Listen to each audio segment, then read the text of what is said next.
All of his co-workers were gone. What could it mean? Stanley decided to go to the meeting room. Perhaps he had simply missed a memo.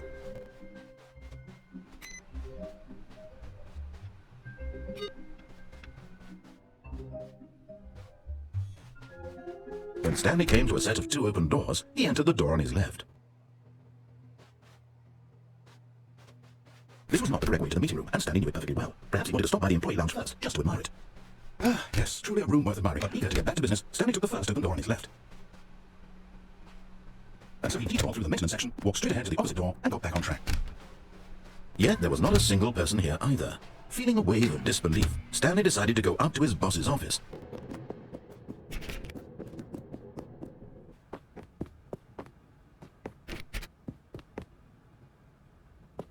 Stepping into his manager's office, Stanley was once again stunned to discover not an indication of any human life. Shocked, unraveled, Stanley wondered in disbelief who orchestrated this. What dark secret was being held from him? What he could not have known was that the keypad behind the boss's desk guarded the terrible truth that his boss had been keeping from him, and so the boss had assigned it an extra secret PIN number, 2845. But of course, Stanley couldn't possibly. Yet incredibly, by simply pushing random buttons on the keypad, Stanley happened to input the correct code by sheer luck. Amazing. He stepped into the newly opened passageway.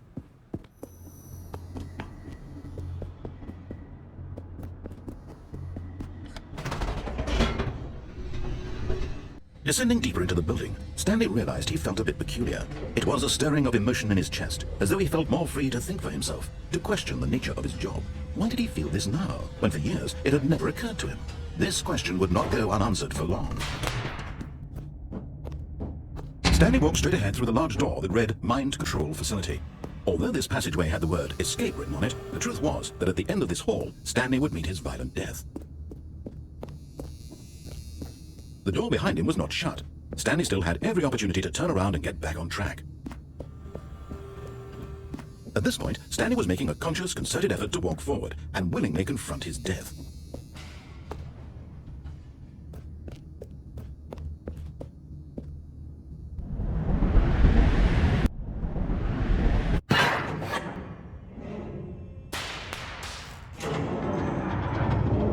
As the machine whirred into motion and Stanley was inched closer and closer to his demise, he reflected that his life had been of no consequence whatsoever. Stanley can't see the bigger picture. He doesn't know the real story, trapped forever in his narrow vision of what this world is. Perhaps his death was of no great loss, like plucking the eyeballs from a blind man. And so he resigned and willingly accepted this violent end to his brief and shallow life. Farewell, Stanley.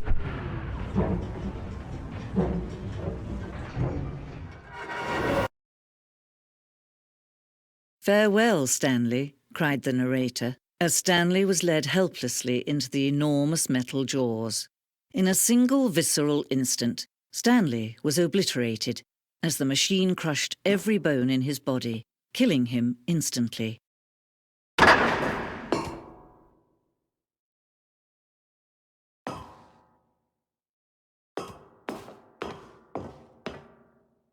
And yet it would be just a few minutes before Stanley would restart the game, back in his office, as alive as ever. What exactly did the narrator think he was going to accomplish?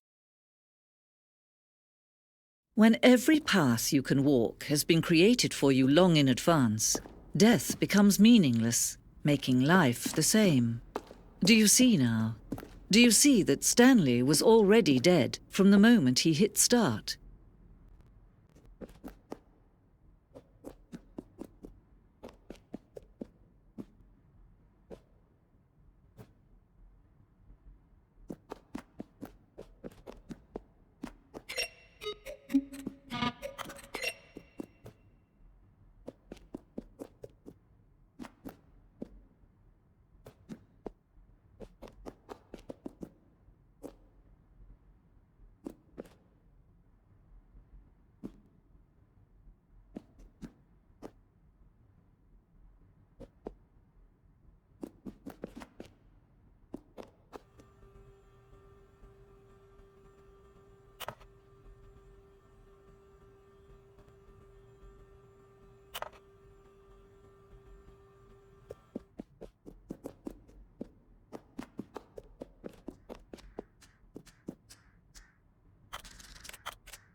Oh, look at these two. How they wish to destroy one another. How they wish to control one another. How they both wish to be free.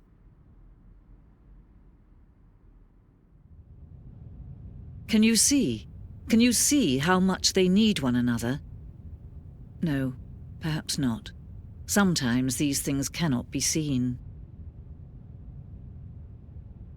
But listen to me. You can still save these two. You can stop the program before they both fail. Push escape and press quit. There's no other way to beat this game.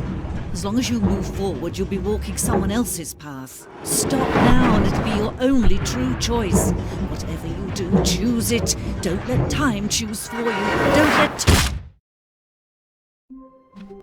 All of his co-workers were gone. What could it mean? Stanley decided to go to the meeting room. Stanley cradled the bucket in a gentle embrace. Protective, yet delicate. Assertive, yet compassionate. Stanley clutched the bucket tightly to his chest and entered the door on his left.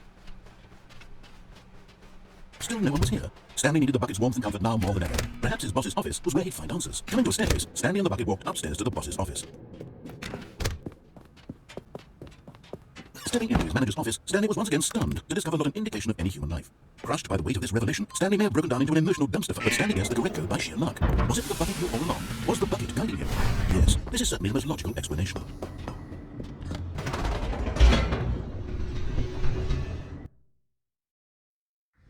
The elevator raced downward, plummeting towards an unknown fate. It would be all Stanley could do to keep himself together, if not for the bucket. Soothing him, comforting him, reassuring that in this darkest moment of uncertainty, he would be all right. The bucket is here for you, Stanley. Everything will be fine.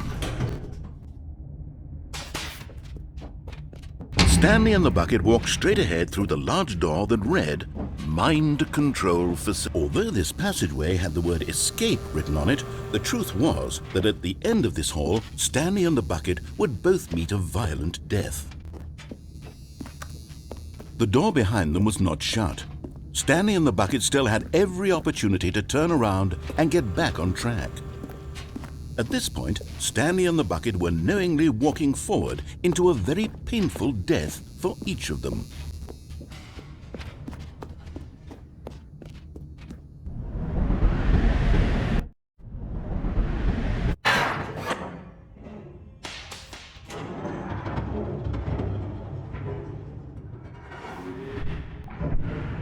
As the machine whirred into motion and Stanley and the bucket inched closer to their demise, Stanley reflected on how meaningless the bucket's warmth and comfort had turned out to be.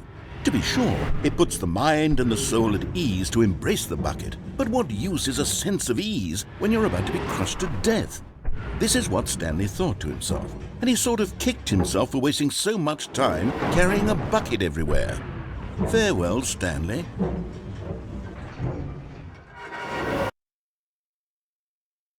"Farewell, Stanley," cried the narrator, as Stanley and the bucket were led helplessly into the enormous metal jaws. In a single visceral instant, the bucket's life came to an end as it was crushed violently to death.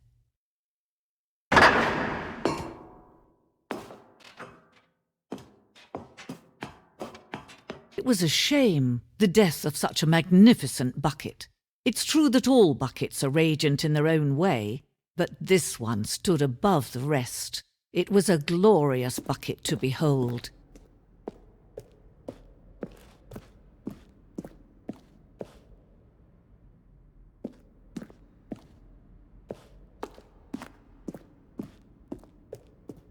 Can you see how arrogant it was for Stanley to take a bucket like this and to claim it for his own? Can you see the hubris that blinded him? Can you see that the bucket is far more noble than Stanley will ever be in his short life?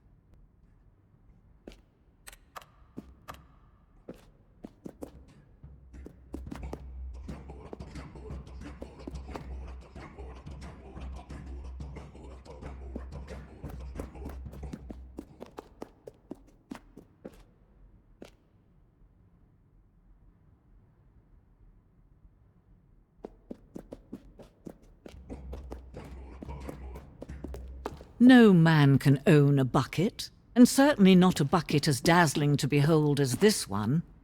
It is man who should kneel before the bucket.